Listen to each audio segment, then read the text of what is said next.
Si Reggie ay isang taunang lalaki na nagtatrabaho sa isang sales company.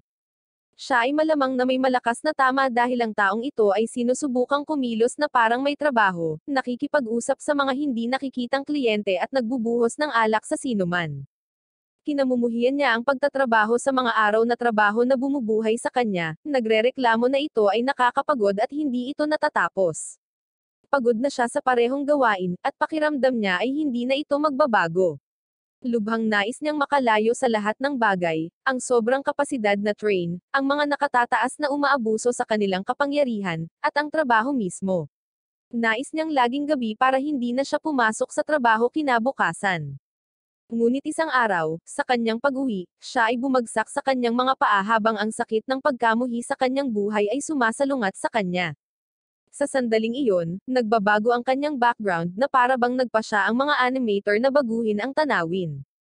Natagpuan niya ang kanyang sarili na may suot na ibang damit sa isang hindi pamilyar na kagubatan, na may hindi pamilyar na mga halaman.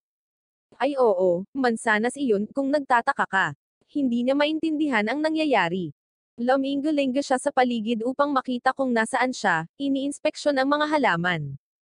Alinmang halaman ang kanyang tingnan, may nakita siyang dalawang diwata na may hawak na karatula na nagsasabi sa kanya kung alin ang mas masarap at alin ang nakakalason sa isang tao. Si Reggie ay labis na nalilito dahil siya ay naririto sa nakalipas na 30 segundo, ngunit sa parehong oras, siya ay nagiging mausisa. May hawak na karatula ang mga diwata na may pangalan, edad, at kung saan siya galing. Sinasabi rin nito na siya ay mula sa ibang mundo, at ang kanyang mga kasanayan ay pagkilala at paggawa ng gamot tulad ng ibang siyentipiko. Ito ay nakalilito kay Reggie dahil gustong-gusto niyang gumawa ng crystal meth kasama ang kanyang guro sa chemistry na may sakit sa baga, ngunit hindi sa ibang mundo. Nakarinig siya ng mahinang angle sa malapit, at pumunta siya para mag-imbestiga kung anong ingay iyon. Nakatagpo siya ng isang lobo na sinusubukang matulog. Mabilis siyang nagmadali upang tingnan kung ano ang maaaring problema. Malapit sa lobo, mayroong isang bag ng mga potion na maaaring magpagising sa lobo. Naririnig niya ang isang boses na nagsasabi sa kanya na ang mga potion ay ginagamit para sa mga panlabas na pinsala upang ihinto ang pagdurugo. Sinusubukan ng lobo na makatulog para makatipid sa gamot. Kinikilala ni Reggie na ito ay tulad sa mga laro na kanyang nilalaro, tulad ng Skyrim or Diablo. Sinusubukan niyang ipainom ang potion sa lobo, ngunit hindi nito ibinuka ang bibig at dahan-daang umiling.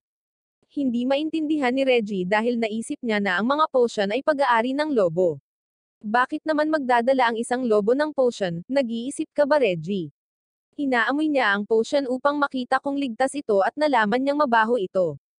Hindi niya ito maipainom sa lobo, kaya sinubukan niyang mag-isip ng ibang bagay upang matulungan ito. Naalala niya na isa sa kanyang kakayahan ay ang paggawa ng gamot, kaya naghanap siya ng ilang halamang ihahalo sa potion at lumikha ng isang bagay na gagana. Nakagawa siya ng maayos na gamot na hindi mabaho at ipinapainom ito sa hayop. Matapos inumin ang gamot, bumuti ang pakiramdam ng lobo. Tumalon ito at umikot ng napakabilis na nagpatakot kay Reggie. Akala niya ay tatapusin siya ng lobo pagkatapos niyang subukang painumin ito ng laso ng daga. Pagkatapos ay itinapon ng lobo ang sarili kay Reggie, at magically transform sa isang babae na may lobo na tainga. Nagulat dito si Reggie, at masaya ang babae na nakapag-transform ulit siya. Nagpapakita ang mga diwata na may palatandaan na may mga ugali ng babae, isa siyang werewolf demi-human species na may parehong anyo ng tao at lobo. Ipinakilala niya ang kanyang sarili bilang si Ella, at pinasalamatan siya sa pagliligtas sa kanyang buhay. Pagkatapos ay nagpahayag siya ng kagalakan sa gamot na ipinainom sa kanya dahil ito ay masarap. Ito ay nagpapasaya kay Reggie dahil talagang gusto niya ang maliliit na batang babae na may mga tainga ng lobo, at ito ay sinasabi niya sa kanyang sarili sa puntong ito. Sinabi ni Reggie sa kanya na gusto niyang pumunta at maghanap ng isang bayan, at tinanong ni Ella ito kung maaari siyang sumama sa kanya. Tinukoy niya siya bilang master, at nag-aalok na protektahan siya sa kanilang paglalakbay. Pumayag si Reggie na isama siya, at nagsimula na silang maglakad. Iniisip ni Reggie na marahil ay magiging mas mabuti ang kanyang buhay dito, kaysa sa kanyang buhay sa totoong mundo dahil hindi siya papahirapan ng kanyang superior. Sa lalong madaling panahon, nakahanap sina Reggie at Ella ng isang bayan na tinatawag na Sita at naghanap ng tirahan at magtayo ng isang botika, ngunit lumalabas na ang pinakamurang opsyon na mayroon siya ay isang lumang bahay na inabandona sa loob ng mahigit 100 taon. Gayunpaman, hindi mukhang luma ito para sa akin, lalo na ang paraan na ang lugar na ito ay walang anumang mga sapot at dumi sa lahat ng dako. At tulad ng maaari mong hulaan, ang bahay ay pinagmumultuhan ng isang multo na tinatawag na Nina. Nagulat si Reggie, ngunit nagawa ni Nina na pakalmayin siya, na nagsasabi na hindi siya isang multo. Tinukoy niya ang kanyang sarili bilang espiritong tagapag-alaga ng bahay, at nais niyang mamuhay ng masayang buhay ang lahat ng nakatira dito. So, basically, isa siyang multo, maliban sa mga galing sa conjuring or paranormal activity. Dahil doon, nagpa siya si Reggie na buksan ang kanyang botika at kunin sina Nina at Ella bilang kanyang mga empleyado. Mas masahol pa sa kanyang dating kumpanya ang bayad nila dahil wala silang makukuha. Ngunit isang araw, nilanat si Nina, at gumawa si Reggie ng kanyang sopas upang makatulong dito. Pero parang hindi rin makatwiran para sa isang espiritu ng tagapag-alaga na magkaroon ng lagnat. Bagamat hindi niya maintindihan kung paano nilalagnat ang isang multo, sinisikap niyang tulungan itong manatiling mainit at mabilis na gumaling. Hiniling ni Nina na pakainin siya dahil kapag nilalagnat siya, pakiramdam niya ay ang pagka-spoiled ay ang pinakamahusay na gamot. Pinakain siya ni Reggie, at hindi nagtagal ay sinabi ni Nina sa kanya na ang silid na kinaroroonan nila ay dati niyang silid noong siya ay nabubuhay pa. Madalas siyang magkasakit at nakahiga sa kama sa buong oras na nakatitig sa kisame, hanggang sa punto kung saan mas lalo siyang nagkasakit. Dapat bumili sila ng TV Plus or kung ano paman. Pagod na si Nina na makita ito, ngunit wala siyang ibang magawa kundi ang humiga doon at magduse. Nagkomento siya na ang kisame ay hindi nagbago mula noon, at patuloy na pinag-uusapan kung paano siya inaalagaan noon ng kanyang ina. Masama ang pakiramdam niya dahil pasan niya ang kanyang ina sa pag-aalaga sa kanya at hindi na-enjoy ang kanyang buhay. Sa kalaunan ay nasawi siya, na nagdulot ng higit na kalungkutan sa kanyang ina at sa kanyang pamilya. At tila nalungkot si Nina sa pag-alala nito dahil pakiramdam niya ay pabigat siya. Ito ang dahilan kung bakit siya nalulungkot kaya umiyak siya, at comfort siya ni Reggie, na sinasabi sa kanya na hindi siya pabigat sa sinuman, maliban sa kanyang pamilya, lalo na sa kanyang ina. Nang maglaon, pumunta sina Reggie at Ella sa lumang silid ng kanyang ina, na hindi ginagamit sa loob ng mahigit 100 taon. Para sa ilang kadahilanan, walang alikabok or sapot ng gagamba dito, at mas malinis ang kwartong ito kaysa sa karamihan ng mga kwarto ninyo. Tinitingnan nila ang mga gamit ng ina ni Nina para sa isang bagay na kapaki-pakinabang na ibibigay kay Nina. Nakahanap sila ng isang drawer na puno ng kanyang mga lumang gamit at nakakita ng isang lumang journal na may ilang nakasulat, na kupas na ngayon, ngunit nagpa siya silang kunin ito dahil may ilang nababasang bahagi. Pagkatapos, pinaghalo nila ang ilang sangkap at gumawa ng potion na tinatawag na 3-minute revival. Ibinigay ito ni Reggie kay Nina upang maiwiwizak niya ang isang patak nito sa journal ng kanyang ina, na magbibigay buhay muli sa kanyang ina sa loob ng 3 minuto, na magpapabigat muli sa kanya kahit sa kabilang buhay. Sinusunod ni Nina ang mga tagubilin at pinapanood ang isang holographic na imahe ng kanyang ina na nagpakita. Sa pagkakita kay Nina, ang kanyang ina ay naging malungkot dahil kahit sa kasawian, nakikita pa rin niya ang kanyang anak na babae, na nasawi na rin, na may sakit muli. Ang kanyang ina ay hindi man lang makapagpahinga sa puntong ito. Sinabi niya na si Nina ay may iba pang sakit ngayon, at wala siyang espiritual na pera upang makakuha ng mas maraming gamot. Naiinis siya na iniwan siya ng kanyang asawa para alagaan ang kanilang anak na mag-isa.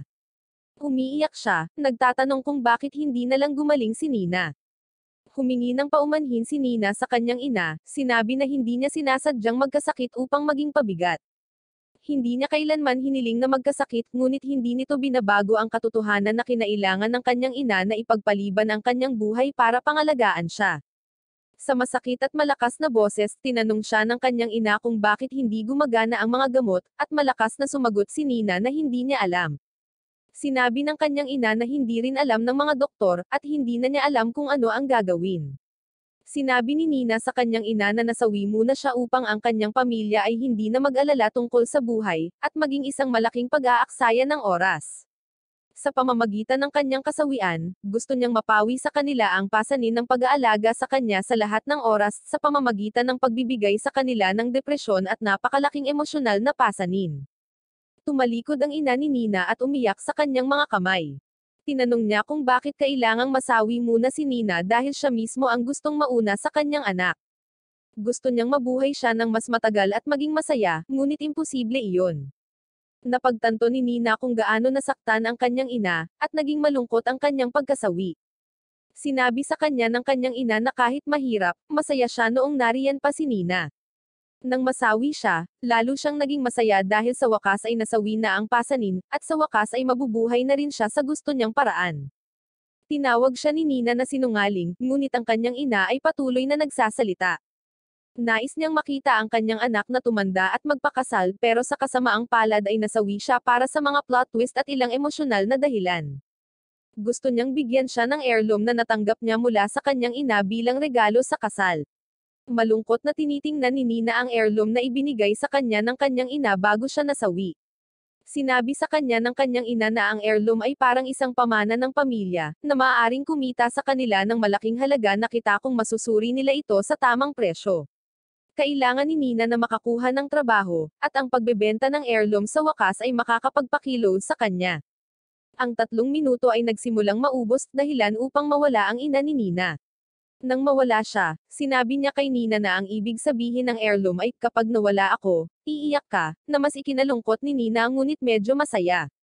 Pagkatapos ay nawala siya, naiwan si Nina na lumuluha. Bumagsak si Nina sa mga bisig ni Reggie, at nagpasalamat sa kanya sa pagtulong sa kanya na makausap ang kanyang ina. Sa isip ni Nina, sinasabi niya sa kanyang ina na masaya siya. Pagkatapos gumaling ni Nina, naghanda si Reggie na buksan ang tindahan habang inihahanda ni Ella ang kampana. Sa kabila ng pagbubukas, nauubusan pa rin si Reggie ng ilang LSD, at hiniling ni Nina sa kanya na kunin ang mga ito ng mabilis hanggat kaya niya. Sumang-ayon si Reggie at dinala si Ella sa kanya, iniwan ang tindahan sa mga kamay ni Nina. Sa kanilang paglalakbay, dumaan sina Reggie at Ella sa ilang halaman, na sinuri ni Ella. Sinabi ni Reggie sa kanya ang lahat ng kailangan niyang malaman, at pinulot niya silang lahat at inilagay sa kanilang basket. Alam ni Reggie na ginagawa ni Ella ang lahat ng mga bagay na kanyang ginagawa batay sa alam niya, dahil siya ay isang babaeng lobo at hinahayaan siyang gawin ang gusto niya dahil siya ay nakakatawa. Pagkaraan ng ilang oras, isang may-ari ng isang pangkalahatang tindahan, si Alfred, ay pumunta sa botika at hiniling kay Reggie na ibenta sa kanya ang kanyang pinakamalakas na potion. Gusto niyang magbenta ng ilang Coke-enriched na Gatorade, na tinatawag niyang super potion. Ang potion ay nagpapagaling sa pagkapagod, nagiging sanhi ng pagka-alerto, at nagbibigay ng epekto ng pinaka-nakakabalisa na acid trip na posible, na nakasalalay din sa taong nagtitake nito. Nakiusap si Alfred kay Reggie na hayaan siyang mag-stock ng Coke-laced na energy drink dahil masarap talaga ito, at isa siyang talunang lalaki, dahil ang bawat potion na ibinebenta nila sa syudad ay hindi maganda ang lasa. Gusto rin niyang sabihin ito sa lahat. Inihayag din ni Alfred na inaasahan niya ang kanyang ikalimang anak, at ang kanyang pananalapi ay hindi maganda. Hindi talaga nagpatigil si Alfred, sana nagtanong na lang siya kay Robin Padilla kung ano ang gagawin sa pagkontrol. Ang pagbebenta ng potion sa kanyang tindahan ay makakakuha siya ng ilang mga customer. Si Reggie ay nakikisimpatya dito at sa wakas ay tinanggap ang kanyang alok, ngunit hindi narinig ni Alfred ang pagsang-ayon niya dito at patuloy na pinag-uusapan ang kanyang masamang benta, at kung gaano siya kagaling sa ibang bagay. Ngunit dahil magkakaroon sila ng isa pang anak, maaaring kailanganin niyang isara ang tindahan. Muli siyang nagmakaawa, at pumayag si Reggie, ngunit si Alfred ay nasa sariling mundo niya pa rin kung saan tumatanggi si Reggie. Sinusubukan niyang kumbensihin siya ng isang beses, habang inilabas ni Reggie ang isang batch ng gamot na ibibigay sa kanya. Si Alfred ay patuloy na naawa sa sarili dahil ang kanyang tindahan ay hindi gumagawa ng liquefied meth tulad ng ginagawa ni Reggie. Gusto niyang palakihin muli ang kanyang negosyo, at alam niya na ang paggawa ng crystal meth ang siyang paraan.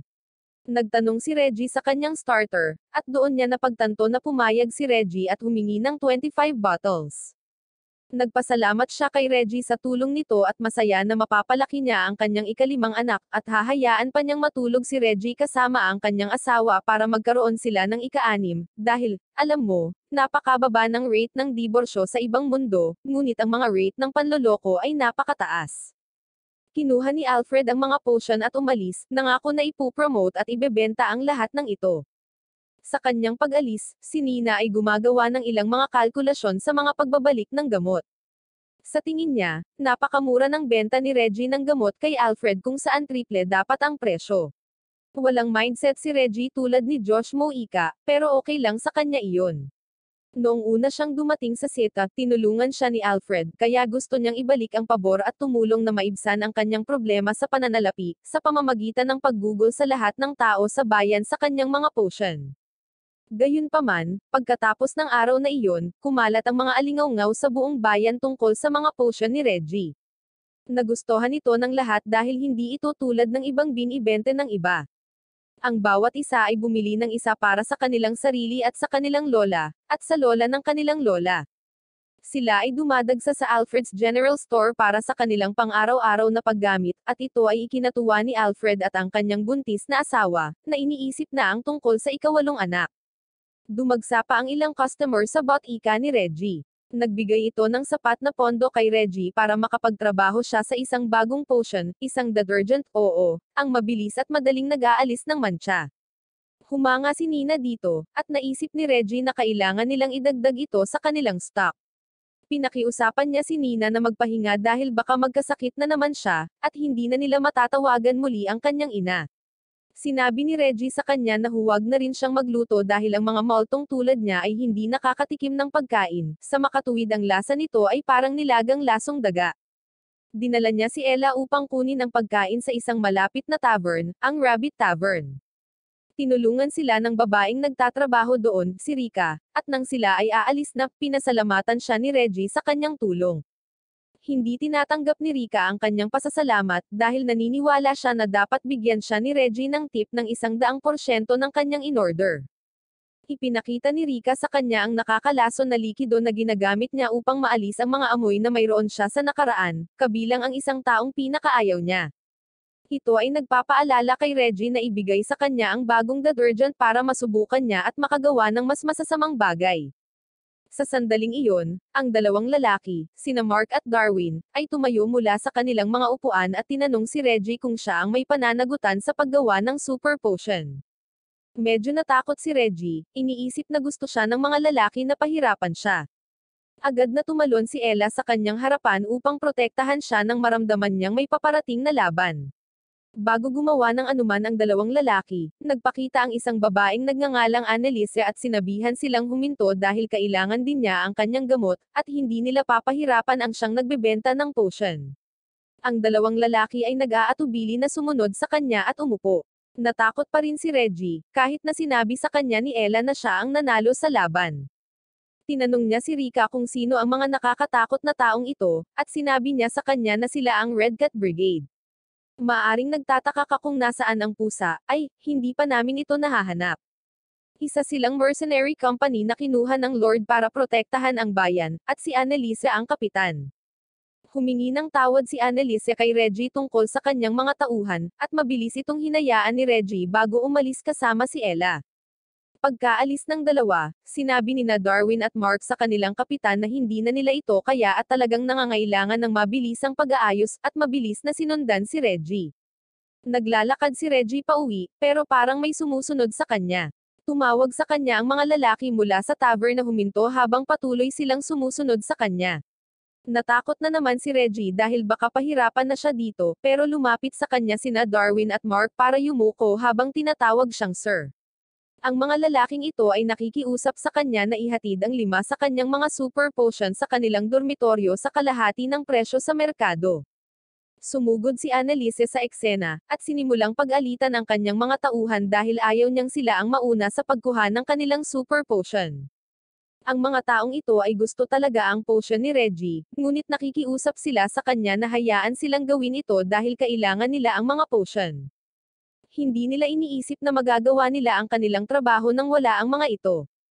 Gayunpaman, sa tingin ni Annalise ay ayos lang sila, ngunit inilantad ng mga lalaki ang kanyang mga kasinungalingan, alam nilang ninakaw niya ang ilan sa kanilang mga super potion para sa kanyang sarili. Minsan kinukuha ito lahat ni Annalise. Grabe, talagang nilalagyan ng kakaibang lasa ang mga potion na iyon, di ba? Alam nila dahil binibilang nila ito tuwing umaga. Sinusubukan ni Annalise na itanggi ito, ngunit alam nila ang katotohanan at sinabi sa kanya na dahil lahat sila ay gusto na ito, dapat silang lahat ay uminom nito. Tumanggi si Annalise na marinig ang paninira sa kanya sa harap ni Reggie. Inaangkin niya na kung ano ang pag-aari ng Red Cat Brigade ay kanya, at kung ano ang pag-aari niya ay kanya rin, siya ay isang komunista. Dahil dito, napagtanto ni Reggie na ang mga tao ay maaaring maging delusional din sa bagong mundong ito. Iniisip ni Ella na maaaring may ginagawa si Annalise kaya inaangkin niya na ang pag-aari ni Reggie ay kanya rin. Gayunpaman, hindi hahayaan iyon ni Reggie, at umaasa na makalimutan niya ito. Gayunpaman, sinabi ni na Darwin at Mark kay Annalise na mayroon silang mga problema sa pananalapi sa kanilang grupo, at kasalanan niya ang lahat dahil iniimbak nila ang lahat ng mga gamot na maaari nilang makuha, tulad ng mga hoarders.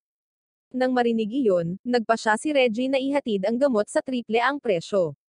Natutuwa sina Darwin at Mark na marinig ito, at tumalon sa kanilang mga paa upang purihin siya sa pagtiyak na hindi na makakayanan ni Annalise ang kanyang lumalaking pagkagumon sa potion. Natutuwa si Annalise na marinig ito, ngunit tumanggi itong ipakita at nagkunwaring hindi ito big deal. Dahil dito, humingi ng paumanhin ang kanyang mga tauhan para sa kanya at muling ilantad ang kanyang mga kasinungalingan. Ngunit si Reggie ay humihingi ng pabor kapalit ng triple ng presyo ng mga potion, nais niyang subukan nila ang sabang panlaba at ikalat ang balita tungkol dito kung magustuhan nila ito. Pumayag agad si Darwin na gumamit ng detergent. Sumabat si Mark, sinabing gusto niya na siya ang gagawa nito. Habang nakikita ng dalawa si Reggie bilang Diyos ng mga potion, nauwi sila sa pagtatalo, kaya humakbang pasulong si Annalise bilang isa na hahawak sa sitwasyon. Gumagamit siya ng detergent kasama si Rika sa Rabbit Tavern at humanga siya sa unang pakiramdam nito. Gusto ni na Darwin at Mark na panoorin ang eksena, dahil si Annalise ang laging nagpapagawa sa kanila habang nanonood siya. Tinulungan ni Rika si Annalise at napagtanto niyang hindi niya kailangang magsikap ng husto kapag nagkukuskos ng mga pinggan, dahil mabilis na inaalagaan ng sabang panlaba ang mga mantsa at nililinis ang mga pinggan sa napakabilis na paraan. Namangha si Annalise, gayon din sina Darwin at Mark, na aniya ay hindi na kailangang mag-scrub ng husto. Agad nilang pinarangalan si Reggie, ang Diyos ng mga potion at detergent, na biglang yumuko sa harap at pinupuri siya. Nahihiya si Reggie dahil hindi niya kailangan ng papuri, kailangan niya talaga ng maraming pera para maging pinakaunang anime na yumaman sa detergent. Nagkomento si Annalise na kakayanin na niyang maghugas ng mga pinggan mula ngayon dahil mas pinapadali ito ng sabang panlaba. Ikinagulat nito sina Darwin at Mark na hindi man lang alam na sa wakas ay alam na ni Annalise kung saan siya tunay na nabibilang. Iniisip nila na ang sabang panlaba ay nagising sa kanyang kakayahang nasa kusina, at iniisip na ang gamot ay isang bagay na dapat nilang katakutin. Lalong pinupuri nila si Reggie dahil Diyos lang ng mga detergent ang makakagawa ng ganoon. Kinagabihan, sinabi ni na Reggie at Ella kay Nina ang kanilang plano at sinabi sa kanya na siya na ang bahala sa 5 super potion delivery, na kailangan nilang gawin araw-araw. Kinabukasan, lumabas sina Ella at Reggie upang mangolekta ng mga sangkap para sa kanilang mga potion. Habang ginagawa iyon, narinig ni Ella ang mga kalapit na palumpong na dumadagandong.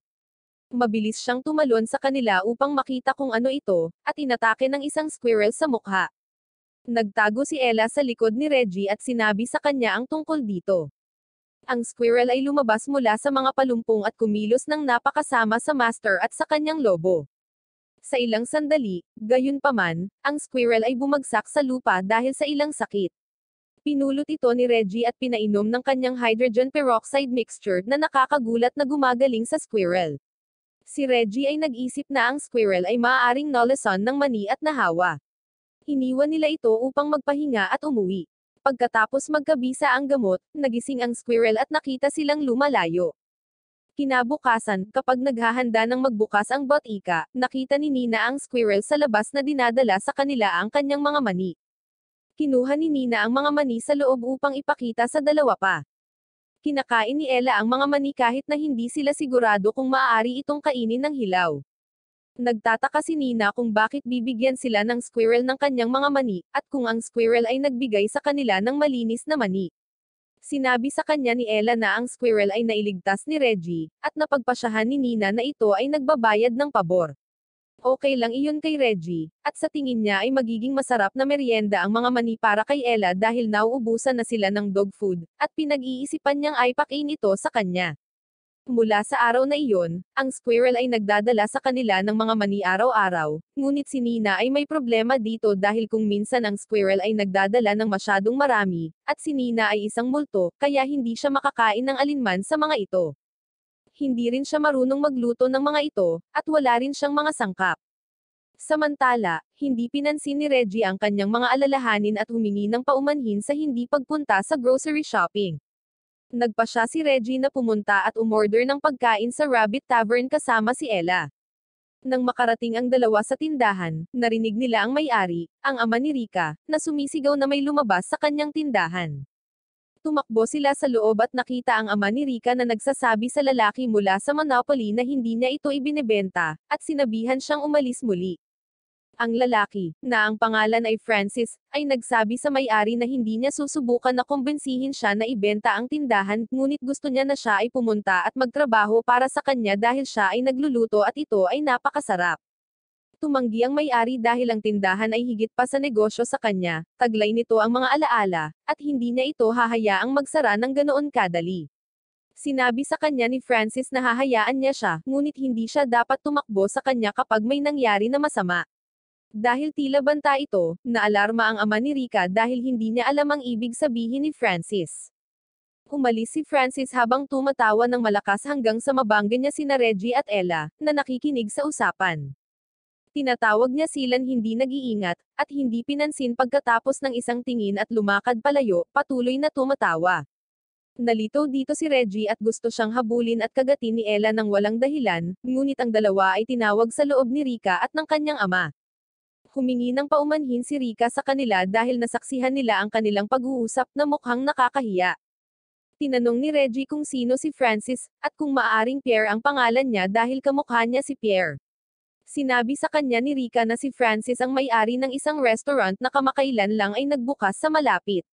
Naghahain ito ng malasa, maayos na pagkain at maaaring maging potensyal na kompetisyon. Ibinunyag niya kung tungkol saan ang pagbisita niya at kung paanong hindi sila susuko sa kanya. Napaiyak si Rika sa pag-iisip na ibenta pa ang tindahan at magtrabaho sa iba.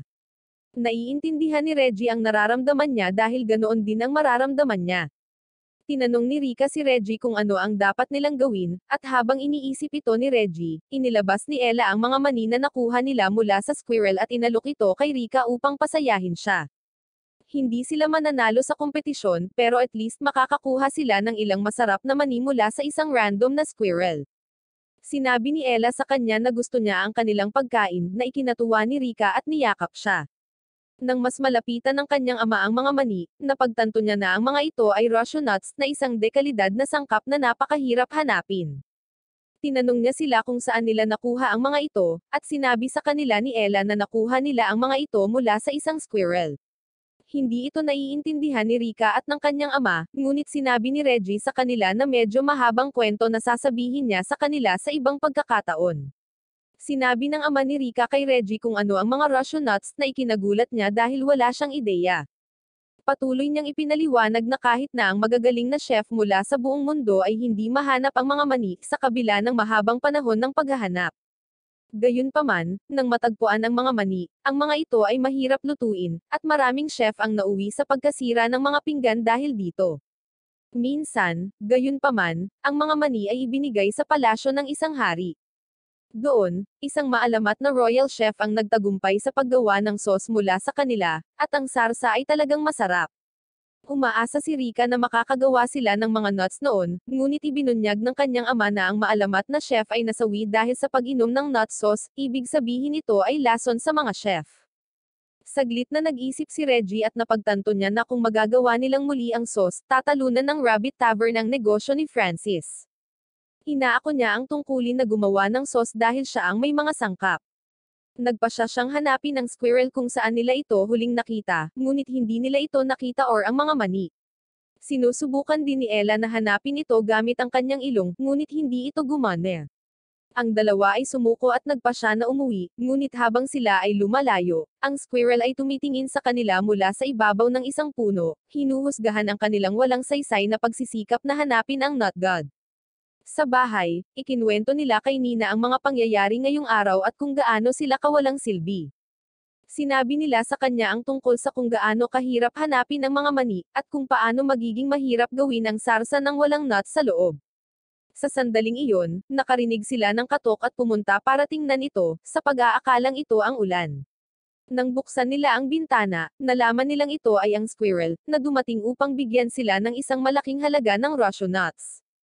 Ito ay napaka-convenient para sa kanila, dahil makakatulong ito sa kanila na gawin ang sarsa na kailangan nila para matalo si Francis, or maaari nilang lasunin si Francis ng detergent.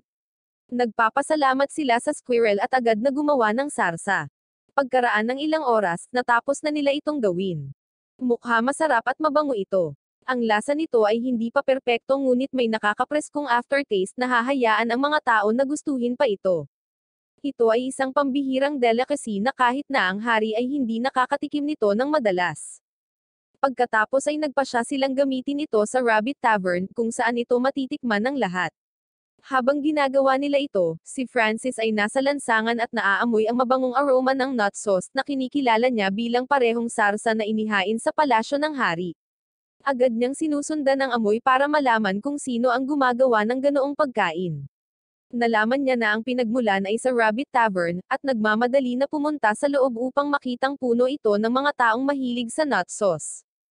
Tinanggap siya ni Reggie, tinutukoy siya bilang Pierre, at sinabi sa kanya na sisingilin niya siya ng 5 beses sa normal na halaga dahil mayroon siyang sariling gravitational pull, at ayaw niyang hayaan ang mga customer na maabala ng isang black hole sa anyo ng isang lalaki. Ito ay nagpapadismaya kay Francis na itinutuwid siya sa kanyang pangalan at sinabi sa kanya na ang kanyang pangalan ay Francis ngunit sumunod pa rin at bumalik sa dulo ng linya. Makalipas ang isang oras, nagkaroon ng pagkakataon si Francis na maupo sa Rabbit Tavern at nilapitan ni Rika para sa kanyang order. Hiniling ni Francis na ihain ang anumang may sarsa ng Russian nuts, at inihain nila ito sa kanya. Inaako ni Reggie ang tungkulin na magbuhos ng nut sauce sa karne ni Francis, habang sinasabi niyang kainin ito habang mainit. Ang bango ng sarsa ay nagpapasabik sa ilong ni Francis, at nasasabik na siyang kainin ito. Sinubukan niya ang lasa, at nababalisa kapag ang bango ay kumalat sa kanyang bibig at umabot pa sa malayo, na nagpapalagay sa kanya na siya ay nasa isang shoujo anime. Sarap na kinain niya ang pagkain sa isang iglap, kaya naman naitanong ni Reggie kung hindi ba siya nabulunan. Biglang tumayo si Francis at hiniling na malaman kung sino ang gumawa ng sarsa. Imposibleng gawin ito dahil nasawi ang chief genius na lumikha nito kasama ang recipe. Tinanong niya kung ito ang may-ari ng Rabbit Tavern. Sinabi ni Reggie na ito ay sikretong malupit, at baka malaman ito ng talunan niyang sarili. Sinabing baka ito ang may-ari, pero hindi siya magsasabi ng kahit ano dahil may mga customer silang naghihintay. Hiniling niya sa kanya na umalis upang magbukas ng espasyo para sa isa pang customer na mapagsisilbihan. Si Francis ay nagbabayad ngunit nauwi sa pagkadismaya dahil wala siyang nahanap na clue. Sa labas ng tavern, patuloy na iniisip ni Francis kung sino ang maaaring gumawa ng sarsa. Alam niyang hindi iyon ang may-ari dahil hindi siya nakagawa noon, at alam niyang hindi ito si Rika dahil hindi ito marunong magluto. Pinaghihinalaan niyang si Reggie iyon at sinubukan siyang tanungin ng pribado. Nagtatapos siya sa pag-alok kay Reggie ng 1 bilyong yen bilang kapalit ng isang serving ng sauce. Sinabi sa kanya ni Reggie na ginawa niya ang sarsa partikular para sa Rabbit Tavern at hindi nagagawa ng higit pa, at kung gusto niya ng ilan, kailangan ni Francis na pumili ulit sa Rabbit Tavern para kainin ito. Dinagdagan ni Francis ang kanyang alok, ngunit tumanggi si Reggie na tanggapin ito. Dinagdagan pa ito ni Francis ngunit gayon paman, tumanggi si Reggie. Sinabi niya kay Francis na ang ilang mga tao ay hindi motibasyon ang pera, na nagudyok kay Francis na pumunta sa kanyang huling paraan, nagmamakaawa sa kamay at tuhod. Hiniling niya na ipakita ang lugar kung saan natagpuan ni Reggie ang mga mani sa halip, at sinabi sa kanya ni Reggie na iniiwan ito ng kanyang kaibigan sa kanyang bahay. Tinanong ni Francis kung sino ang kaibigang ito, at sumagot si Reggie na ito ay ang nuts god na squirrel. Halatang parang hindi ito kapani-paniwala, at hindi siya pinaniniwalaan ni Francis. Nagsisimula pa nga siyang umiyak, dahil ayaw ni Reggie na makakuha ng madaming pera mula sa kanya kapalit ng secret formula. Dumating si Ella upang bigyan si Francis ng isang lunchbox na may kasamang pagkain na may kasamang rosyo sauce at inakay si Reggie palayo, na iniwan si Francis na walang pagpipilian kundi ang magpakasawa sa isa sa pinakamasasarap na pagkain na natikman niya. Kinabukasan, nakarinig si Reggie ng malakas na ingay na nagmumula sa kusina at sumisigaw si Nina. Natakot siya, iniisip na may nangyaring masama, ngunit sinubukan lang ni Ella ang kauna-unahang Japanese cutting knife. Patuloy na sinasabi sa kanya ni Nina na huwag gamitin ang kanyang buong lakas kapag gumagamit ng kutsilyo, ngunit sinabi sa kanya ni Ella na hindi ito ang kanyang buong lakas, 10% lamang. Hindi nito pinahihintulutan ang katotohanan na, sa kanyang susunod na hampas, naputol ang kutsilyo nang tumama sa mesa, at isang tipak ang lumipad diretso kay Nina. Sa kabutihang palad, si Nina ay isang multo at maaaring bawasan ang kanyang opacity upang maiwasan ang mga bagay-bagay. Sinisigawan niya si Ella dahil sa pagkasira ng isa pang kutsilyo sa kanyang walang ingat na pag-uugali. Sinabi niya sa kanya na si Reggie ay magagalit sa kanya kapag nalaman niya ito, na agad na nagpapasisi kay Ella sa kanyang desisyon. Humarap siya kay Nina at humingi ng tawad, nakikiusap na ilihim ito kay Reggie. Mayroon silang ekstrang kutsilyo na gagamitin ni Reggie, at hindi na malaya na nawawala ang isa. Sinabi sa kanya ni Nina na ang kutsilyong nasira niya ay ang ekstrang kutsilyo, kaya hindi maiiwasang malaman ni Reggie ang tungkol dito.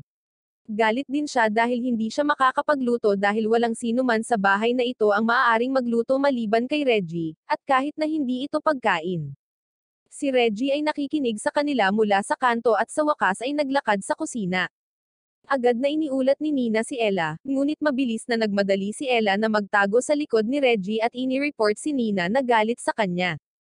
Sinabi ni Reggie sa kanila na alam niya ang nangyari. At si Ella na naman. Nagulat si Ella nang marinig na alam ng kanyang master kung ano ang ginagawa niya at tinanong siya kung galit siya, ngunit hindi magagalit si Reggie sa isang kutsilyo or dalawa. Si Ella ay isang walang pakialam na nilalang, at hindi gusto ni Nina ang pagtrato sa kanya ni Reggie na parang sanggol. Hiniling niya kay Reggie na pumunta at bumili ng bagong kutsilyo dahil kailangan pa niyang magluto, ngunit sinabihan sila ni Reggie na huwag nang hayaang magluto muli si Ella. Habang naglalakad sila, nakalimutan ni Ella na nakasira siya ng kutsilyo at sa tingin niya ay tuluyan na siyang napatawad. Isang kagiliw-giliw na katangian sa mga bata at hayop ang makalimot sa mga simpleng bagay, kaya hindi ito pinapansin ni Reggie. Nagpatuloy siya sa paglalakad, at sinusundan siya ni Ella sa likod nang maalala niya ang kanyang ginawa. Maya-maya ay nakarating na sila sa tindahan ng mga gamit at pumasok sa loob. Nakikita nilang madilim at madumi ang loob, parang ang tagal nang hindi nagbubukas ang tindahan. Tumingin sila sa paligid, at nakita ni Ella ang isang espada na gusto niya. Siya ay magiging isang cool na swordsman kung mahawakan niya ng maayos ang espada, ngunit hindi niya ito maiangat kahit isang minuto.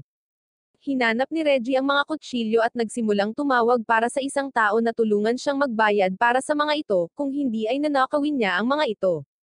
Walang sumasagot sa kanya, kaya malakas siyang tumatawag na kung walang lalabas, magtatanim siya ng pampasabog sa buong lugar. Nakarinig sila ng mahinang daing na tila pag-aari ng isang multo.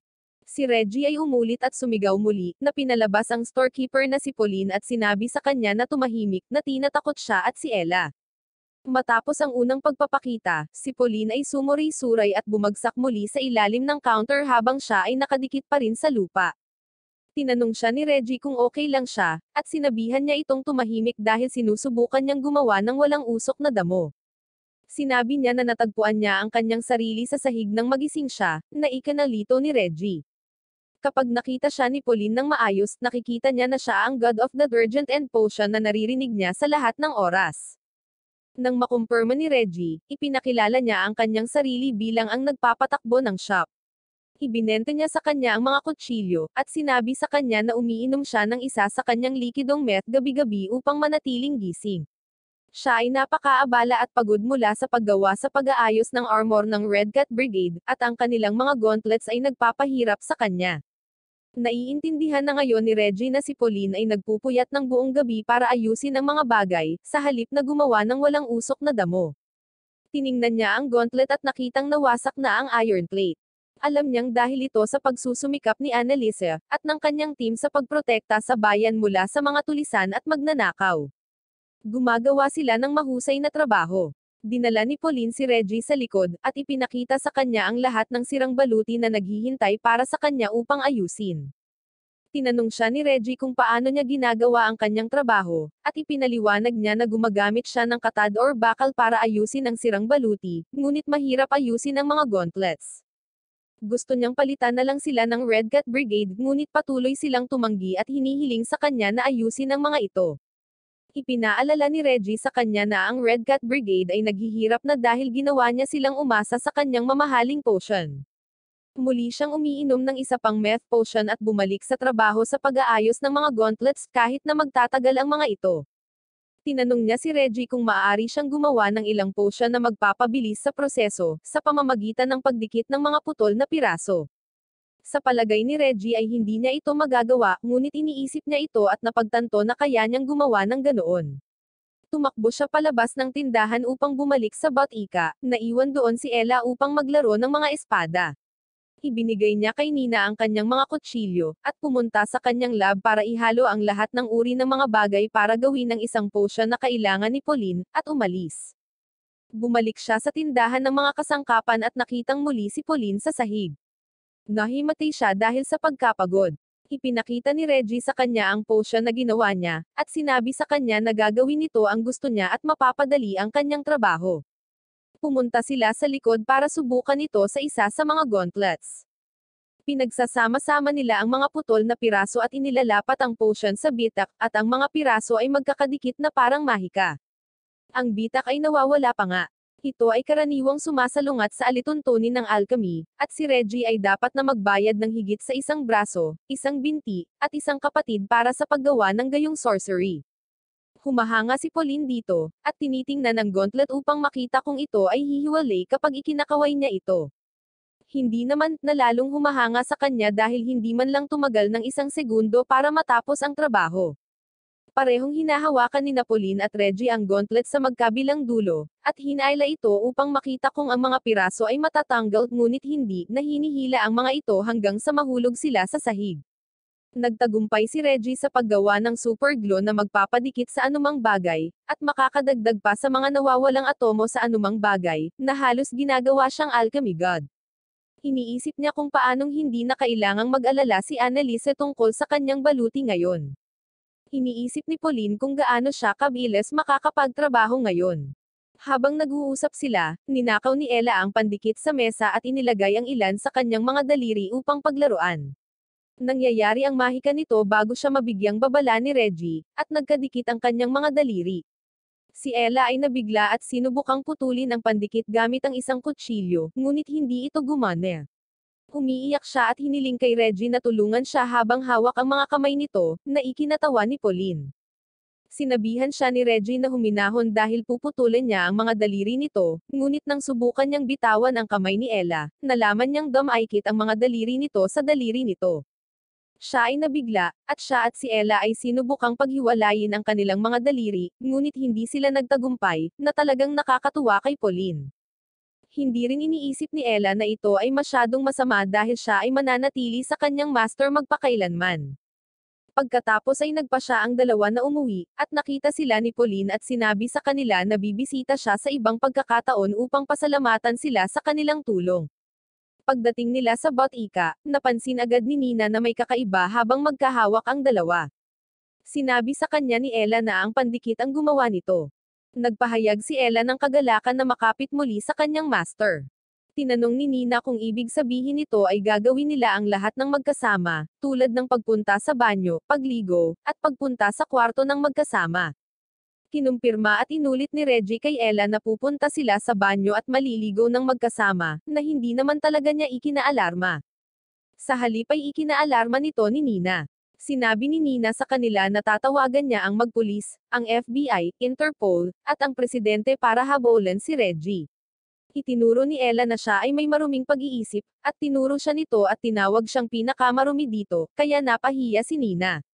Sinusubukang tanggihan ito ni Nina, ngunit huli na dahil isa siyang maruming mag-isip. Tinanong siya ni Reggie kung ano ang eksaktong iniisip niya, at hindi niya sinasabi, ngunit mabilis na napagtanto ni Reggie kung ano ang sinasabi niya at itinuro din ang daliri niya sa kanya. Umalis sila ni Ella sa silid, at sa huling minuto, tinanggap ni Nina na siya ay may maruming pag-iisip at nangakong di na mag-iisip ng masama. Pumunta sila sa lab at gumawa ng kaguluhan habang sinusubukang gumawa ng isa pang potion na makakatulong sa kanila na makaalis, or kung hindi, mababawasan sila ng isang daliri.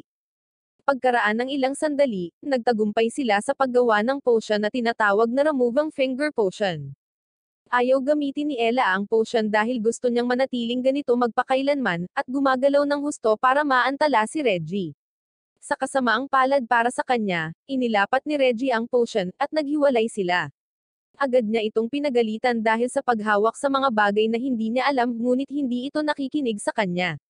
Nalulungkot si Ella na hindi na siya nakadikit sa kanyang master at umiiyak, dahilan para iwan siya ni Reggie. Samantala, ang Demon King na si Angeles ay nasa kanyang kastilyo na kumakain ng likidong meth na ginawa ni Reggie. Siya ay humiling ng higit pa, ngunit ang kanyang katulong, si Bob, ay sinusubukang sabihin sa kanya na masisira ang kanyang tiyan kung magpapatuloy siya. Nang maglaon, dinalhan ni Bob si Angeles ng isa pang vial ng energy potion, at ininom niya ito kaagad. Humingi siya ng isa pa, ngunit isa lang ang binili ni Bob. Pinadala siya ni Angeles ng dalawa, pero nag-aalala si Bob na baka mahumaling si Angeles dito. Gamot pera nito, at baka may side effect na hindi nila alam. Walang pakialam si Angeles sa opinyon or alalahanin ni Bob, at dahil hindi niya pinansin ang kanyang utos na magdala ng 2 potion, hinatulan ni Angeles si Bob ng 300 taon sa Manila Bay. Inalis siya ng mga gwardya sa kabila ng kanyang mga pagsusumamo at paghingi ng tawad. Nag-isip si Angeles ng ibang paraan para makuha ang susunod na potion. Kakailanganin niyang gawin ito ng mag-isa. Ginagamit niya ang kanyang magic para magsagawa ng transport spell, na inuubos ang 90% ng kanyang mana, para umalis sa kanyang kaharian at maglakbay sa bayan ng tao. Nag-teleport siya sa harap ng botika ni Reggie at pumasok sa loob na mukhang pagod na walang natitira sa kanyang mana. Tinanong ni Reggie kung ayos lang siya, at sinabi sa kanya ni Angeles na naglakbay siya mula sa isang malayong lupain upang maghanap ng kanyang mga potion. Humihingi siya ng isang vial ng energy potion. Nagpapasalamat si Reggie sa kanyang paglalakbay ng napakatagal upang bisitahin ang kanyang tindahan. Inilabas niya ang potion at sinisingil siya ng 200 yen. Nagulat si Angeles na hilingin sa kanya na magbayad, at sinabi sa kanya ni Reggie na ganoon ang karaniwan, nagbabayad ang mga tao para sa mga bagay. Nagsimula siyang magtaka kung sino si Angeles at nakakuha ng brief mula sa mga diwata. Si Angeles ay isang fish tyrant ruler na namumuno sa uri ng demonyo, ang Demon King. Nagulat si Reggie sa narinig dahil parang bata si Angeles. Tinanong muli ni Angeles si Reggie kung gusto niyang bayaran niya ang potion, na ikinamulat ni Reggie dahil para siyang NPC. Pinandilatan siya ni Angeles na nagpapatakot kay Reggie ngunit hindi sapat para ibigay niya ang potion ng libre. Sinabihan niya si Angeles na bayaran ang potion kung gusto niya, ngunit hindi iyon gagawin ni Angeles. Sinabi niya kay Reggie na bibigyan niya siya ng pagkakataong mag-alok ng mga potion ng libre. Gusto niyang sabihin sa kanya ni Reggie na uminom ng maraming potion na gusto niya. Nagpa siya si Reggie na huwag tumingin kay Angeles sa mga mata dahil baka ma-hypnotize siya nito. Sinabi niya sa kanya na magbayad kung gusto niyang makakuha ng potion dahil lahat ng mga customer ay pantay sa kanya. Napakunot noo si Angeles nang marahan siyang sinagot ni Reggie. Tinanong siya ni Reggie kung mayroon siyang pera, at inamin ni Angeles na wala siyang pera ng tao, kaya ibinalik ni Reggie ang potion. Nang tanungin ni Angeles kung ano ang nilagay ni Reggie sa potion para ito ay maging masarap, nakita niyang ibinalik iyon ni Reggie. Tinatanong niya kung hindi niya ito ibibigay sa kanya. Sinabi sa kanya ni Reggie na hindi siya dapat umasa na bibigyan siya ng mga bagay ng libre dahil kailangan niyang kumita.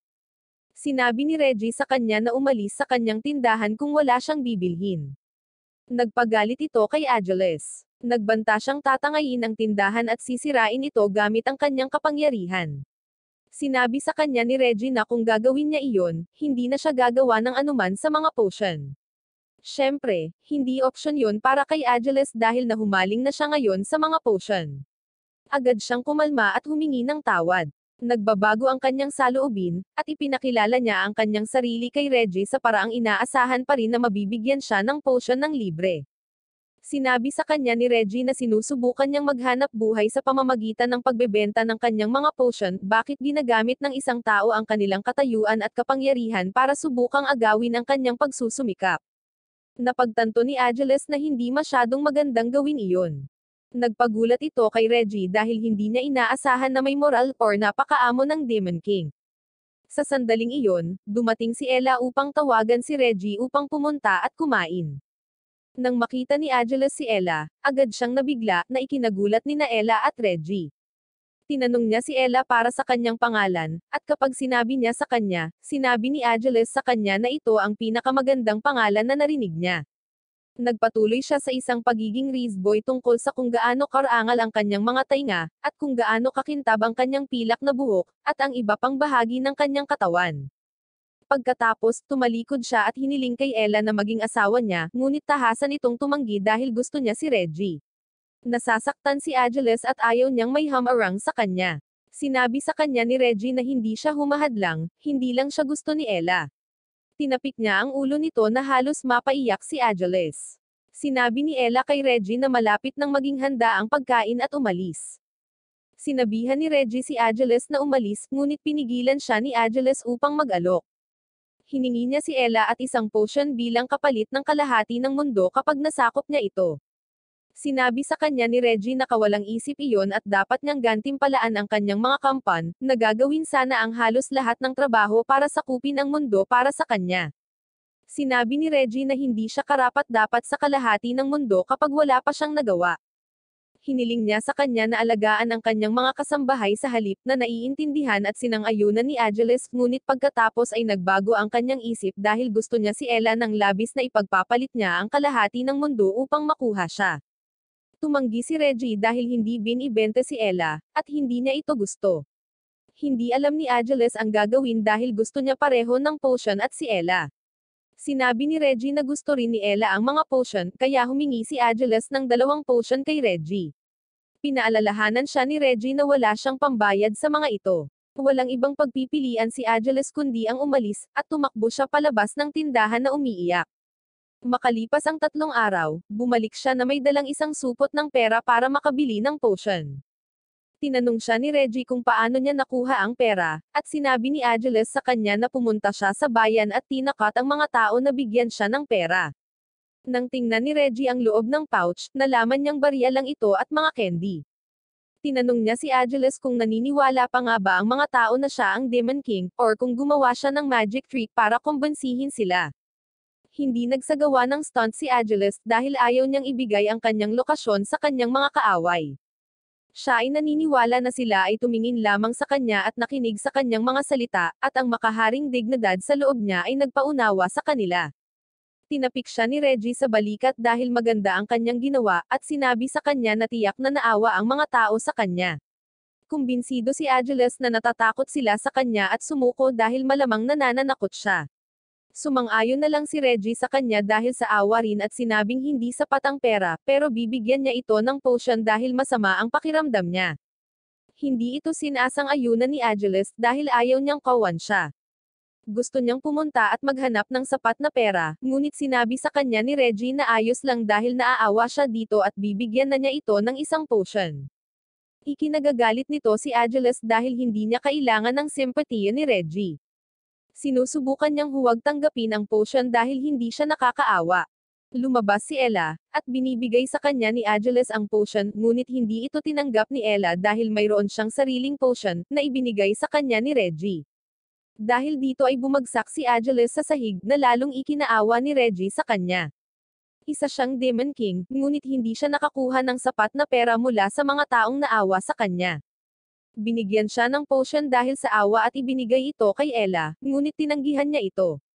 Sinisisi ni Angeles si Reggie na hamarang muli sa kanya, at dahil naaawa lang si Reggie sa kanya, nag-alok siya ng isa pang potion bilang souvenir.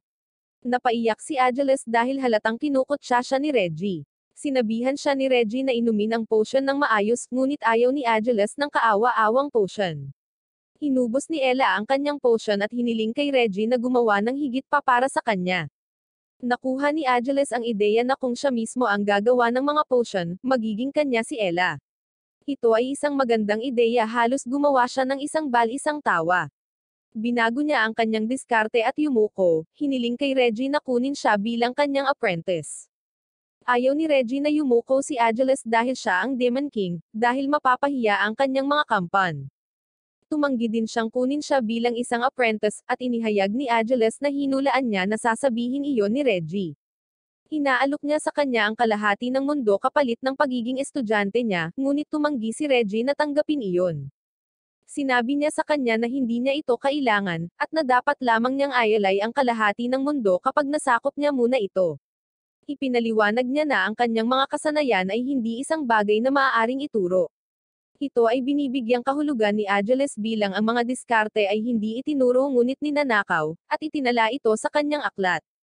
Sa tingin ni Reggie, si Angeles ay may maraming oras sa kanyang mga kamay kung gusto niyang subukan at gawin iyon.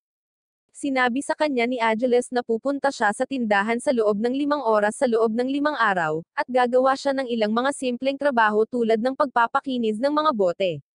Sa oras na iyon, napagtanto ni Reggie na hindi niya matatanggal ng ganoon kadali si Angeles at tinanggap niya ito. Sinabi ni Reggie sa kanya na hindi siya magtuturo sa kanya ng anuman, at dapat siyang pumunta sa katapusan ng linggo dahil ito ang pinakaabala. Tinanggap ito ni Angeles kahit sinabi sa kanya ni Reggie na pwede siyang maging strikto, at nagpasalamat siya.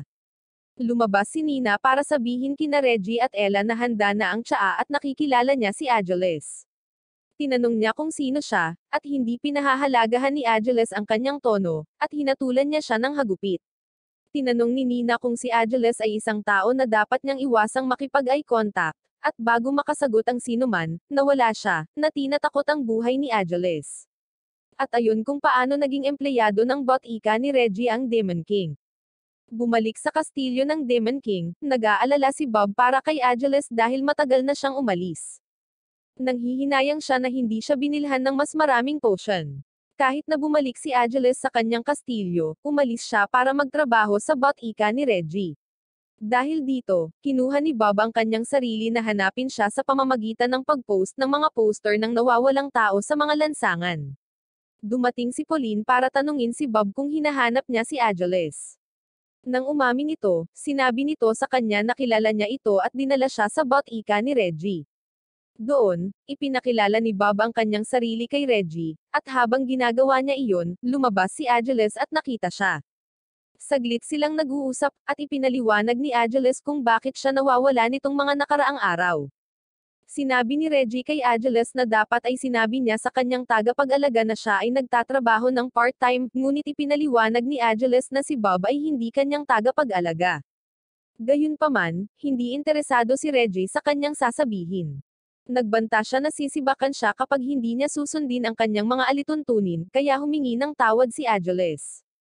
Nang makita ni Bob si Angeles na nagpapakita ng paggalang at pagsunod kay Reggie, tinuturing niya si Reggie bilang isang dakilang Demon King na higit pa sa Demon King mismo.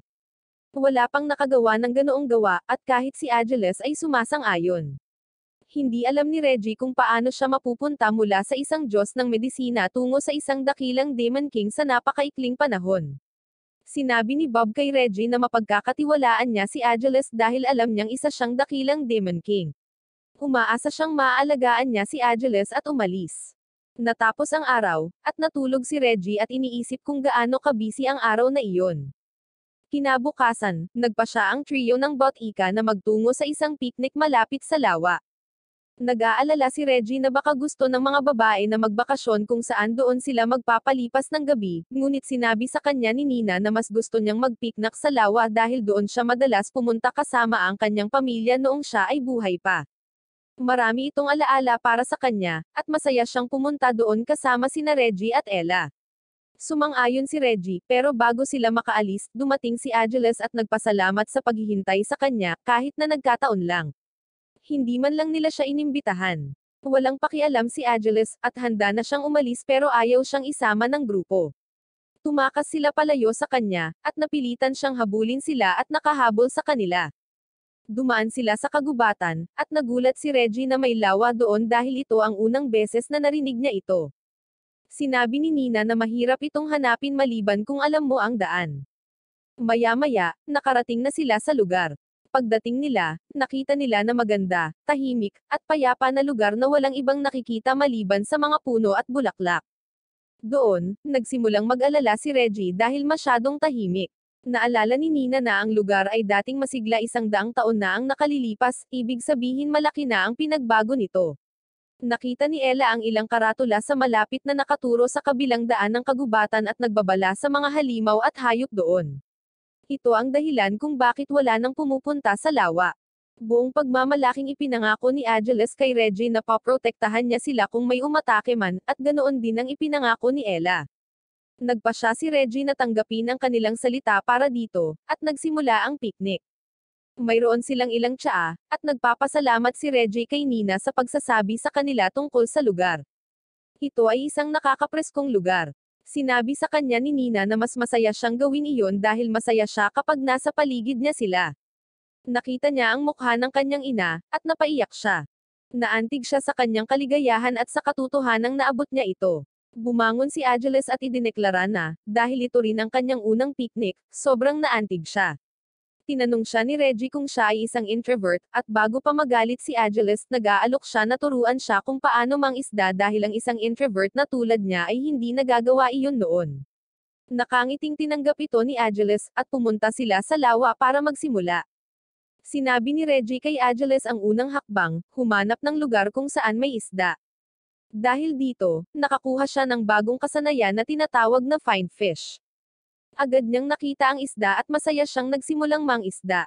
Nagpalit sina Nina at Ella sa kanilang mga swimsuit para lumangoy sa lawa. Tinanong ni Nina si Reggie kung maganda ba siya dahil pamayat siya para magkasya sa kanyang swimsuit. Pinupuri siya ni Reggie at sinabi sa kanya na mukhang malaki na siya rito, na ikinatutuwa ni Nina.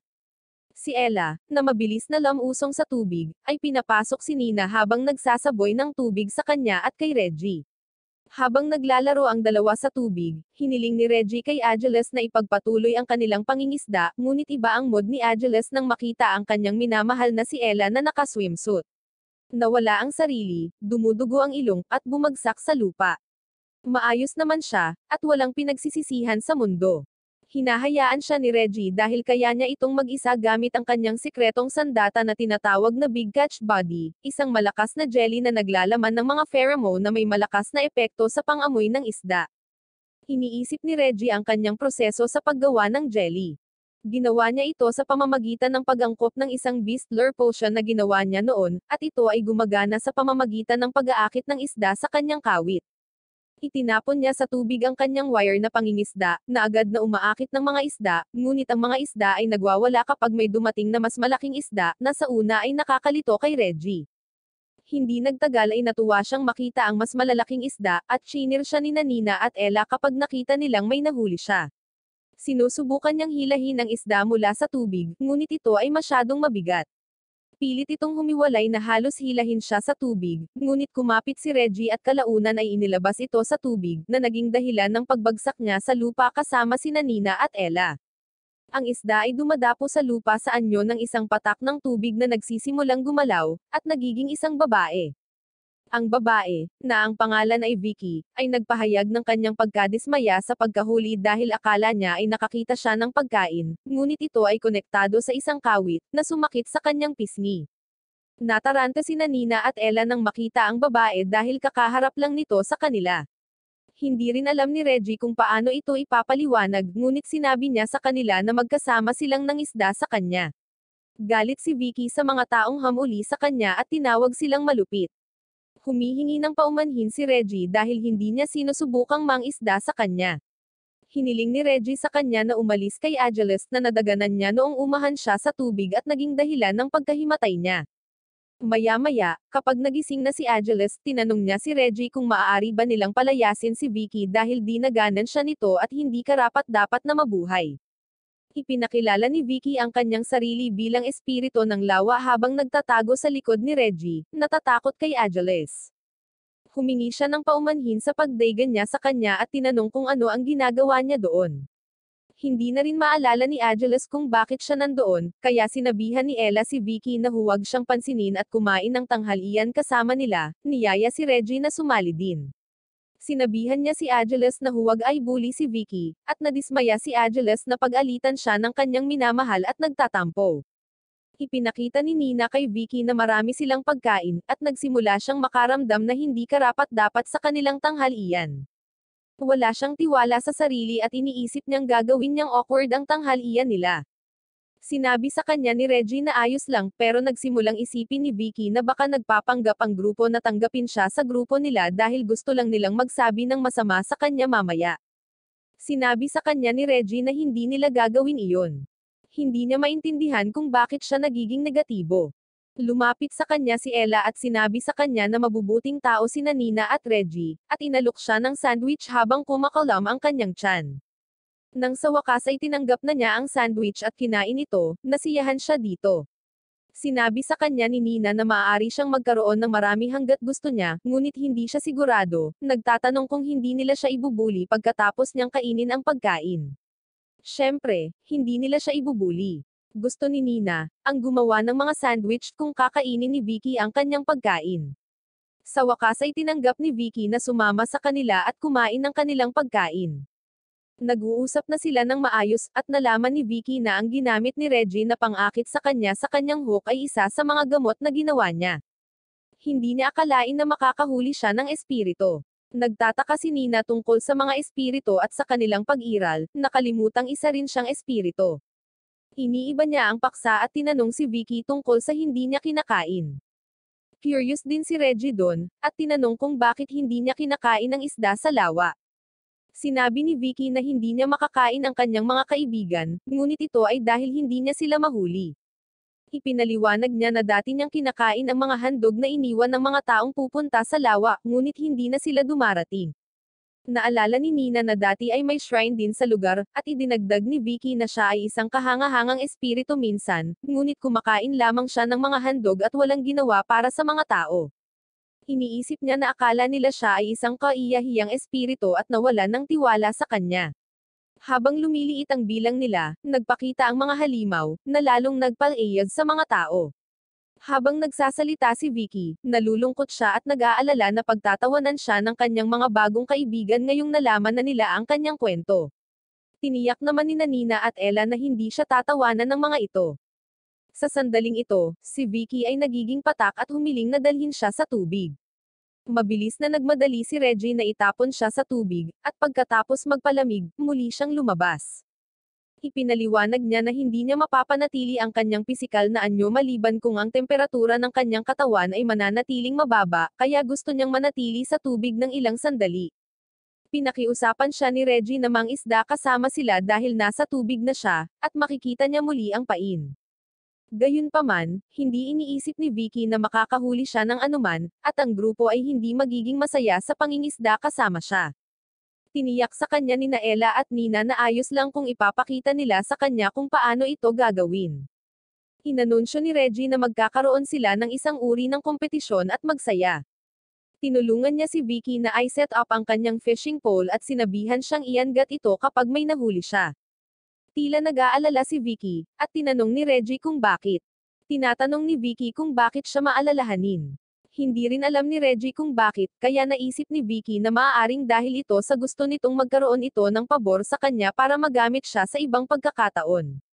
Itinanggi ito ni Reggie, at sa sandaling iyon, ang kawit ni Vicky ay nakahuli ng isda, at kailangan niyang tumuon sa pag-alis nito sa tubig. Hindi niya alam ang gagawin at tinanong niya si Reggie kung ano ang nangyayari. Sinabi sa kanya ni Reggie na isa sa mga kaibigan niya ang dumating. Inihayag ni Vicky na wala siyang mga kaibigan, habang nagiging malungkot. Sinabihan siya ni Reggie na huwag malungkot dahil nakahuli siya ng isda. Tinulungan niya itong kumapit sa poste at iangat ito ng mas mataas. Sa tulong ni Reggie, matagumpay na nahuli ni Vicky ang isang isda na ikinatuwa niya at napatawa kasama si Reggie. Kapag tinitingnan nila ang pag-unlad ni Ella at Nina, nakita nila na ang isang nahuli ni Vicky ay balewala lang. Sumasali rin si Angeles sa kompetisyon at may malaking tumpok ng isda. Ginagamit niya ang kanyang sariling mga kamay sa pangingisda, at sinabi kay Ella na gagawin niya ang lahat para mahulog ito sa kanya. Tumalon si Angeles pabalik sa tubig para maghanap ng mas maraming isda. Hinikayat ni Reggie si Vicky na mangisda pa para manalo sila kina Nina, Ella, at Angeles. Hindi naman nakalain ni Vicky na makakahabol sila dahil nalamangan na sila. Tinanong siya ni Reggie kung bakit hindi niya ginagamit ang kanyang Lake Spirit powers para mas madaling manghuli ng isda, ngunit walang kapangyarihan si Vicky, kaya hinihikayat siya ni Reggie na subukan ang kanyang makakaya. Nang maglaon, lahat sila ay nakahuli ng malalaking tambak na isda at handa nang makita kung sino ang nanalo. Nakakuha si Angeles ng 24, nakuha ni Nina at Ella ang 26, at nakuha ni Vicky at Reggie ang 23, kaya sina Ella at Nina ang nagwagi. Sa tingin ni Reggie, sobra-sobra na ang isda para ibalik nila ang lahat sa General Store at Rabbit Tavern, kaya ibinibigay niya ang natitira kay Vicky kapag nagutom ito. Pero negative pa rin si Vicky, at hindi siya naniniwala na binibigyan lang siya ni Reggie ng pagkain ng walang dahilan. Ang mga tao ay palaging naghihintay ng kapalit. Nang mag-iwan sila ng mga alay para sa kanya, humingi sila ng iba't ibang pabor, tulad ng pagbuhos ng ulan at pagwawakas ng tagtuyot, ngunit hindi niya maibigay iyon dahil espiritu lamang siya, hindi Diyos. Nalulungkot si Vicky dahil pakiramdam niya ay wala siyang magagawa. Hiniling niya sa kanila na huwag na silang bumalik dito at humingi ng tawad. Sinabi sa kanya ni Reggie na hindi siya umaasa ng anuman mula sa kanya, dahil okay lang na laging nasa receiving or giving end bilang kaibigan. Hindi siya isang taong mahilig sa mga relasyong may interes sa sarili. Hinawakan niya ang mga kamay nito para bigyan siya ng katiyakan, kaya naman iniisip ni Vicky kung talagang magkaibigan sila. Lumapit din si Ella para hawakan ang kanyang mga kamay at sinabi sa kanya na kaibigan din niya ito, at ganoon din si Nina. Ipinaliwanag niya kung gaano kahalaga sa kanya ang lawa at nasaksihan niya ito kasama si Vicky. Si Angeles ay pumapasok din, ngunit hindi niya tinitingnan ang kanyang sarili bilang kaibigan ni Vicky. Gayunpaman, pinupuri niya ito sa pagbibigay sa kanya ng pagkakataong baguhin ang opinyon ni Ella tungkol sa kanya, at bukas siya sa ideya na maging kaibigan. Maya-maya, umupo na silang lahat para mag-usap, at nag-aalala si Vicky na hindi na siya babalikan ng mga kaibigan niya. Binibigyan siya ni Reggie ng part-time na trabaho sa Botica kung mamimiss niya sila. Pero ayaw ni Vicky ng part-time job. Sa palagay niya, ang mga part-timer ay madaling isinasantabi kapag hindi na sila kailangan. Gusto niya ng full-time na trabaho, ngunit magiging problema iyon dahil hindi niya mapapanatili ang kanyang pisikal na anyo, dahil kailangan niyang panatilihing mababa ang temperatura ng kanyang katawan. Tinanggihan niya ang alok ngunit nagpasalamat kay Reggie para sa kanyang pagsasaalang-alang. Nag-isip si Reggie ng 1 minuto at napunta sa isang ideya na gamitin ang isa sa kanyang mga gamot, isang cooling gel. Medyo inilapat niya iyon sa braso ni Vicky. Nagustuhan kaagad ito ni Vicky, at sinabi sa kanya ni Reggie na kung ilalapat niya ito sa kanyang balat, mananatili siyang malamig sa buong araw. Super impressed siya, kaya tinanong siya ni Nina at Ella kung tatanggapin niya ang alok na magtrabaho sa Botica. Tinanong sila ni Vicky kung magiging okay lang sa kanila, at sumang-ayon sila. Sinabi sa kanya ni Reggie na maaari siyang pumunta, ngunit magsisimula siya bilang isang part-time na empleyado. Sa ganoong paraan, magkakaroon siya ng magandang dahilan para bisitahin sila kapag namiss niya sila, at hindi niya kailangang mag-isa sa lahat ng oras. Pinaiyak siya nito, at pinasalamatan niya sila para dito at nangakong gagawin niya ang lahat para maging isang full-time na empleyado, dahil ito lang ang gusto niya. Makalipas ang ilang araw, binisita ni Vicky ang kanyang mga kaibigan sa unang pagkakataon. Siya ay nakatalaga kay Angeles na magsasanay sa kanya, at malugod niyang tinanggap. Natakot si Vicky dahil si Angeles ang Demon King, at nagtago siya sa likod ni Nina. Si Angeles ay sineseryoso ang kanyang bagong tungkulin at sinabi kay Vicky na bibigyan niya siya ng trabaho. Tinatanong ni Angeles kung alam niya kung ano ang ibig sabihin nito, at kapag sinabi niyang kakaunti na lang ang gagawin niya, hindi siya sumasang-ayon. Ibig sabihin, mapapabilib niya si Ella sa kanyang husay na pangalagaan ang kanyang junior. Nagulat si Reggie na nasa topic pa ring iyon si Angeles. Tinukoy ni Vicky si Ella sa pamilyar na paraan, ngunit pinagalitan siya ni Angeles dahil sa pagiging masyadong casual. Hindi ito maintindihan ni Vicky dahil akala niya ay magkaibigan na sila ni Ella. Dahil dito, napagtanto ni Angeles na si Vicky ay mas malapit kay Ella kaysa sa kanya, at mabilis niyang binago ang kanyang saloobin. Sinabi ni Angeles sa kanya na maaari niyang tanungin siya ng anumang bagay na gusto niyang malaman, at gagawin niya ang lahat para matulungan siya. Bagamat hindi nakikita ni Reggie ang kanyang pangangatwiran, gusto niya kung gaano kay determinado si Angeles na gawin ang lahat para mapagtagumpayan si Ella. Kinabukasan, binisita si Reggie ng isang lalaking nagngangalang Rico, isang mayordomo na naglilingkod sa Lord Clarence Vargas. Naroon siya para anyayahan siya sa manor ng Panginoon, na ipinadala ni Lady Fatima. Dinala niya siya sa labas sa karwahe na maghahatid sa kanya sa manor. Hindi nagtagal, dumating si Reggie sa manor at nakipagkita kay Lady Fatima, na narinig na ang tungkol sa kanya noon. Tinanong ni Reggie kung bakit siya inimbitahan dito, at sinabi sa kanya ni Lady Fatima na gusto niyang gumawa siya ng ointment ng pagpapabata. Tinanong ni Reggie kung gaano karaming oras ang ibinibigay nito sa kanya upang gawin ang ointment, at binibigyan siya ng 5 araw.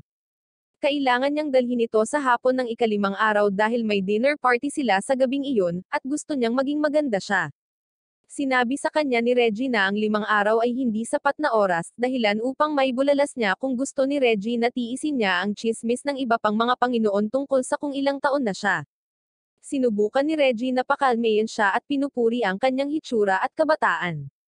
Natuwa si Lady Fatima, at patuloy niyang sinasabi sa kanya na mas maganda siya sa paraang siya.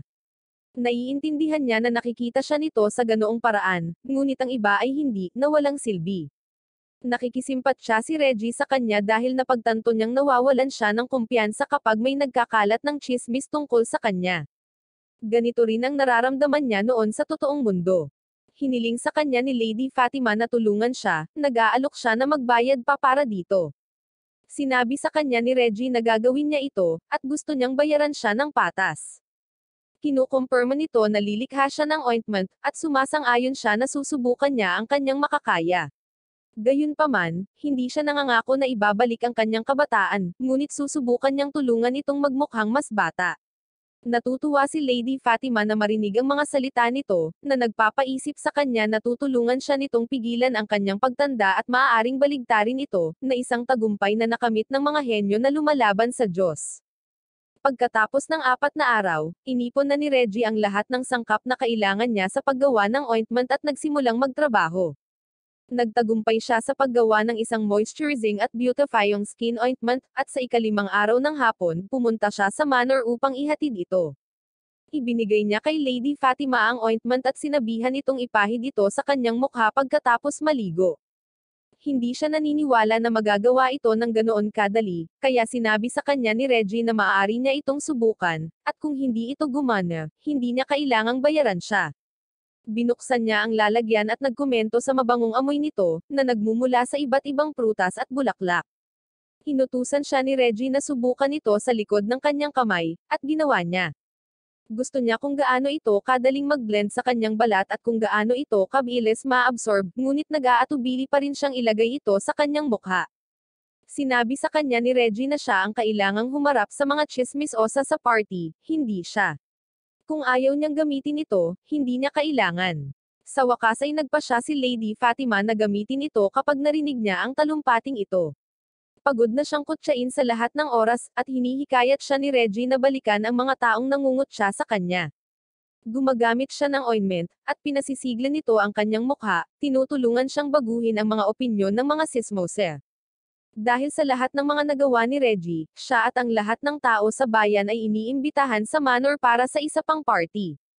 Sa bahay, sinabi ni Reggie kay Nina kung gaano kahasal ang mga party, ngunit gusto niya ang mga ito.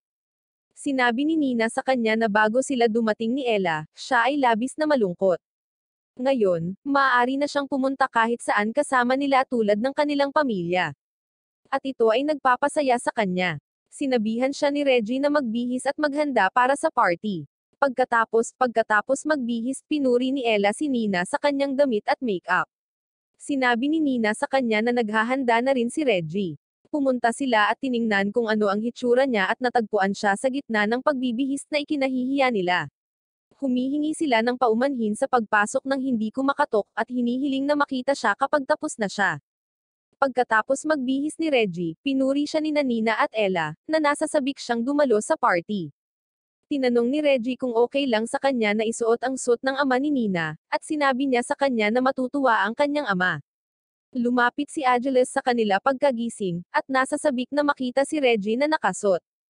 Pagkatapos niyang bigyan siya ng papuri, umalis ang tatlo sakay ng karwahe. Pagkaalis nila, lumabas si Angeles para sumama din sa kanila, pero iniwan siya.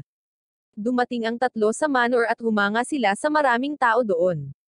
Nakita lang ito ni Reggie sa isang world history book.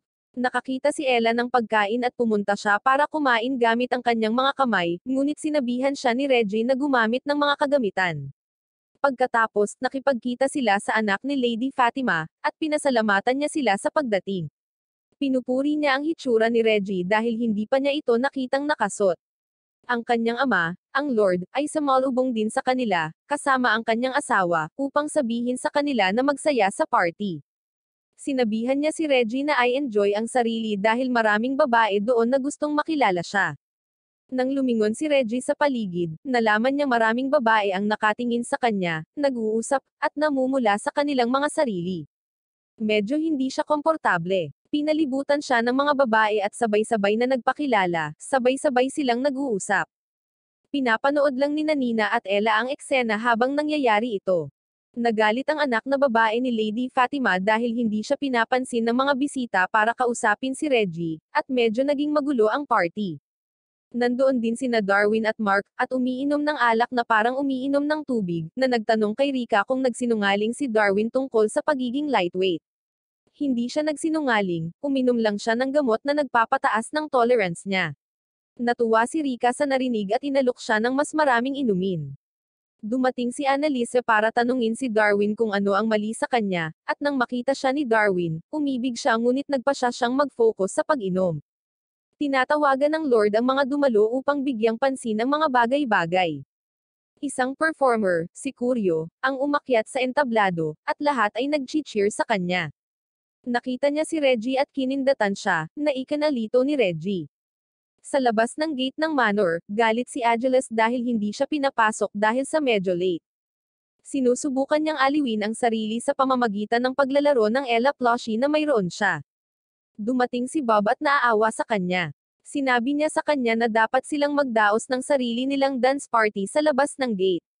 Sa loob, kinaladkad ni Nina at Ella si Reggie sa dance floor kahit na sinusubukan niyang sabihin sa kanila na hindi siya marunong sumayaw. Sa loob-loob niya, alam niyang balewala iyon dahil masaya siyang makita silang masaya. Masaya siya na nagkaroon siya ng pagkakataong masiyahin sa ibang buhay pati na rin ang kabaitan.